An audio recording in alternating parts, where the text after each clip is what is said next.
Hi everyone, this is me Sonia और आज इस वीडियो में हम डिस्कस करेंगे यूरिनरी सिस्टम डिसऑर्डर्स को। पहले डिसऑर्डर है हमारे पास एक्यूट पोस्ट स्ट्रेप्टोकोकल ग्लोमेरुलोनेफ्राइटिस। इसमें क्या होता है, जब रेस्पिरेटरी ट्रैक्ट में इन्फेक्शन होता है स्ट्रेप्टोकोकल इन्फेक्शन, उसके बाद में कॉमन इन्फ्लामेशन हो जाती है ग्लोमेरुलाई में, तो उसको हम एक्यूट पोस्ट स्ट्रेप्टोकोकल ग्लोमेरुलोनेफ्राइटिस बोलते हैं। Then acute pyelonephritis. Acute pyelonephritis में सडन इन्फ्लामेशन हो जाती है किडनीज और उसकी जो पेल्विस एरिया है, जो कि बैक्टीरिया की वजह से होती है, तो उसको हम एक्यूट पायलोनेफ्राइटिस बोलते हैं, जिसमें सडनली किडनी और उसकी पेल्विस में इन्फ्लामेशन हो जाती है। देन है एक्यूट ट्यूब्यूलर नेक्रोसिस या फिर एटीएन। इसको हम एक्यूट ट्यूब्यूलर और ट्यूबुलो इंटरस्टिशियल नेफ्राइटिस भी बोलते हैं, जो कि डिस्ट्रॉय करता है tubular segment of nephron leading to renal failure and uraemia. इसमें क्या होता है, जो ट्यूबुलर सेगमेंट है यानी जो नेफ्रॉन्स की ट्यूबुलर सेगमेंट है उसमें इन्फ्लामेशन हो जाती है, जो कि जब उनमें इन्फ्लामेशन हो जाए तो उससे क्या होगा, रीनल फेल्यूर और यूरीमिया हो सकती है। क्योंकि जो यूरिन को फिल्टर करता है, पूरा काम कौन करते हैं, नेफ्रॉन्स करते हैं। अगर उनके ही सेगमेंट्स, उनके जो ट्यूबुलर सेगमेंट्स है वो ही डिस्ट्रॉय हो जाए, उनमें ही नेक्रोसिस हो जाए। नेक्रोसिस का मतलब है कोई टिश्यू जो है वो डेथ हो जाए, ठीक है।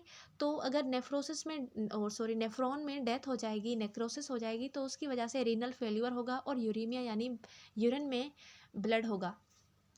देन है एलपोर्ट सिंड्रोम। एलपोर्ट सिंड्रोम ये हेरिडिटी किडनी इन्फ्लामेशन है, यानी ये हेरिडिटरी है, जिसमें किडनी में इन्फ्लामेशन होती है। इन विच पेशेंट हैव रिकरेंट ग्रॉस और माइक्रोस्कोपिक हेमाचूरिया, यानी उस पेशेंट का जो यूरिन होगा उसमें ग्रॉस या फिर माइक्रोस्कोपिक बहुत थोड़े अमाउंट में उसके यूरिन में क्या होगा, ब्लड होगा। ओके, सो इसको हम एल्पर्ट सिंड्रोम बोलते हैं, जो कि हेरिडिटरी किडनी इन्फ्लामेशन है। देन है बिनाइन प्रोस्टेटिक हाइपरप्लेजिया। ये अगर होता है जब प्रोस्टेट ग्लैंड इनलार्ज हो जाए इनफ टू कंप्रेस यूरेथ्रा, जिसमें यूरिनरी ऑब्स्ट्रक्शन हो जाती है।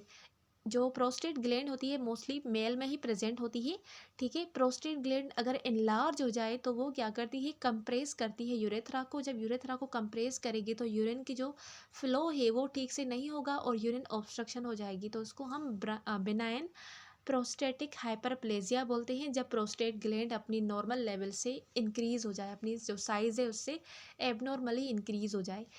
क्रोनिक ग्लोमेरुलोनेफ्राइटिस, ये इन्फ्लामेशन है ग्लोमेरुलस की ऑफ किडनी, ठीक है। किडनी में अंदर क्या प्रेजेंट होते हैं, ग्लोमेरुलस प्रेजेंट होते हैं। अगर उसमें इन्फ्लामेशन हो जाए तो उसको हम क्रोनिक ग्लोमेरुलोनेफ्राइटिस बोलते हैं, जो कि काज होते हैं by decrease urine production, blood and protein in the urine and oedema. हमें पता है कि जो ग्लोमेरुलस है वहाँ से क्या होता है, जो ब्लड है वो फिल्टर होता है, ठीक है।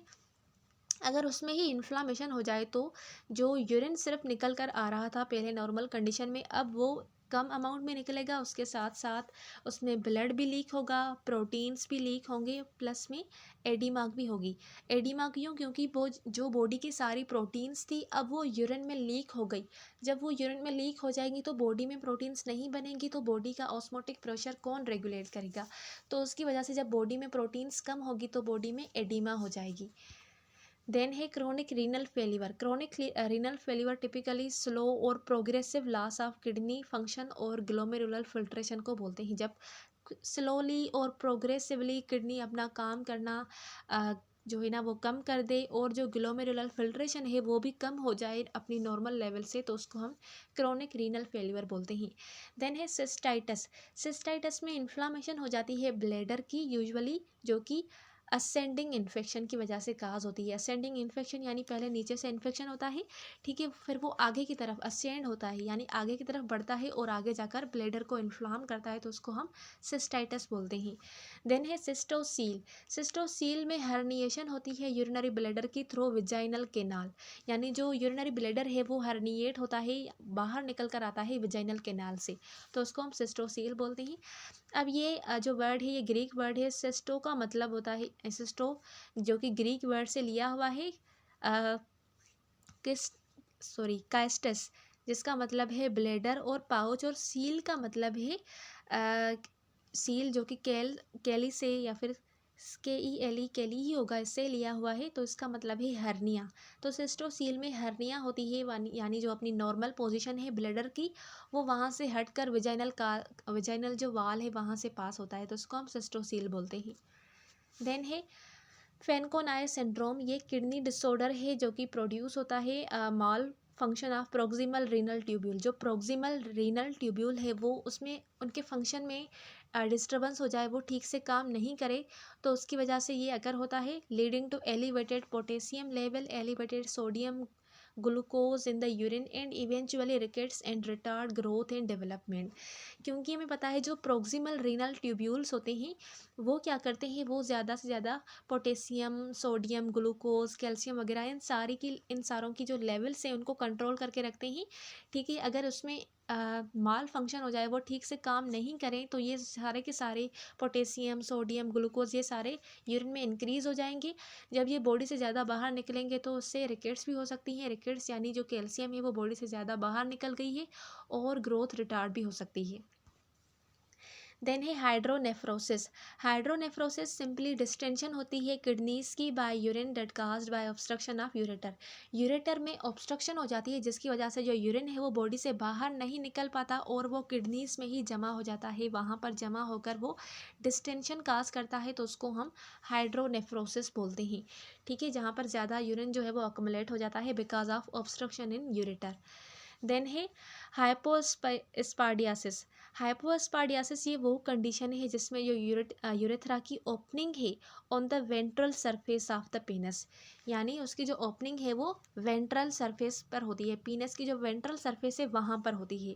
ठीक है, नॉर्मली जैसे उसकी पोजीशन होती है उस पर नहीं होती, ये वेंट्रल सरफेस ऑफ पीनस पे अगर उसकी ओपनिंग हो तो उसको हम हाइपोस्पाडियासिस बोलते हैं। This condition rarely occur in females where the opening occur within the vagina. इसमें क्या होता है, वुमेंस में और फीमेल्स में जो ओपनिंग होती है यूरेथ्रा की वो रेयर होती है, जो कि विजाइना में अकर होती है। मोस्ट कॉमन ये मेल्स में होती है जिसमें जो वेंट्रल सरफेस है, नीचे वाली सरफेस है पीनस की, वहाँ पर ओपनिंग होती है यूरेथ्रा की। देन है नेफ्रोटिक सिंड्रोम। नेफ्रोटिक सिंड्रोम ये वो कंडीशन है जिसमें यूरिन में प्रोटीन होती है, low blood albumin level and oedema. अब ब्लड में एल्ब्यूमिन लेवल कम क्यों हो रही है, क्योंकि ये सारी की सारी जो एल्ब्यूमिन है ये यूरिन के अंदर आ रही है, तो इसकी वजह से बॉडी में और ब्लड में जो एल्ब्यूमिन है वो कम हो जाएगी, जिसकी वजह से ऑस्मोटिक प्रेशर डिस्टर्ब हो जाएगा और बॉडी में एडिमा हो जाएगी। ओके, देन है न्यूरोजेनिक ब्लैडर। न्यूरोजेनिक ब्लैडर ये वो कंडीशन है जिसमें डिसफंक्शन हो जाता है नर्व्स का दैट कंट्रोल द ब्लैडर, यानी वो नर्व्स जो ब्लैडर को कंट्रोल करती है कि कब यूरिन करना है कब नहीं करना, तो उसकी कंट्रैक्शन को जो कंट्रोल करती है नर्व्स वो ठीक से काम नहीं करती, उसमें डिसफंक्शन हो जाता है। तो इसमें क्या होता है, जो पेशेंट का ब्लैडर है वो स्पास्टिक या फिर फ्लैसिड हो जाता है और उसमें यूरिनरी इनकॉन्टिनेंस भी हो जाती है, यानी उसका कंट्रोल नहीं होता यूरिन के ऊपर। ठीक है, जिसकी वजह से यूरिनरी इनकॉन्टिनेंस होती है उस पेशेंट में, तो उसको हम न्यूरोजेनिक ब्लैडर बोलते हैं, जब उसकी नर्व्स जो है वो आउट ऑफ कंट्रोल हो जाएं। देन पॉलीसिस्टिक किडनी डिजीज़ ये वो डिजीज़ है जिसमें मल्टीपल सिस्ट फार्म होते हैं किडनीज़ में, एक से ज़्यादा अगर किडनीज़ में सिस्ट फार्म हो जाए तो उसको हम पॉलीसिस्टिक किडनी डिजीज़ बोलते हैं। देन है प्रोस्टाइटस। प्रोस्टाइटस में इन्फ्लामेशन हो जाती है प्रोस्टेट ग्लैंड में, जो कि एक्यूट और क्रोनिक दोनों हो सकती है, बैक्टीरियाज की वजह से हो सकती है। ओके, ये मोस्टली मेल में ही होती है क्योंकि प्रोस्टेट ग्लैंड मेल में प्रेजेंट होती है। देन है रीनल कैल्कुलाई। रीनल कैल्कुलाई को हम किडनी स्टोन भी बोलते हैं, जिसमें मिनरल्स अगर ज़्यादा हो जाएं तो नॉर्मली जो कि डिज़ोल्व होते हैं यूरिन में, अगर वो ठीक से डिज़ोल्व नहीं होए और ज़्यादा अमाउंट में किडनीज़ में जमा हो जाएं तो वो कैल्शियम और मैग्नीशियम ज़्यादा अमाउंट में जमा होकर किडनी में स्टोन बनाते हैं, जिसको हम रीनल कैल्कुलाई बोलते हैं या फिर किडनी स्टोन बोलते हैं। देन है रीनोवेस्कुलर हाइपरटेंशन। रीनोवेस्कुलर हाइपरटेंशन में क्या होता है, हाइपरटेंशन होती है जो कि अगर होती है पार्शियल ब्लॉकेज ऑफ वन और both renal arteries. Renal arteries में अगर पार्शियल ब्लॉकेज हो जाए तो उसकी वजह से रीनल जो वेस्कुलर सिस्टम है उसमें हाइपरटेंशन हो जाती है। ये मोस्टली कब होती है, जब एक्सेसिव रिलीज होती है एंजाइम की, रेनिन एंजाइम जो कि किडनी से रिलीज होती है। अगर ये ज़्यादा अमाउंट में रिलीज हो जाए तो ये क्या करती है, वेजो कंस्ट्रिक्शन प्रोड्यूस करती है, जिसकी वजह से हाइपरटेंशन हो जाएगी।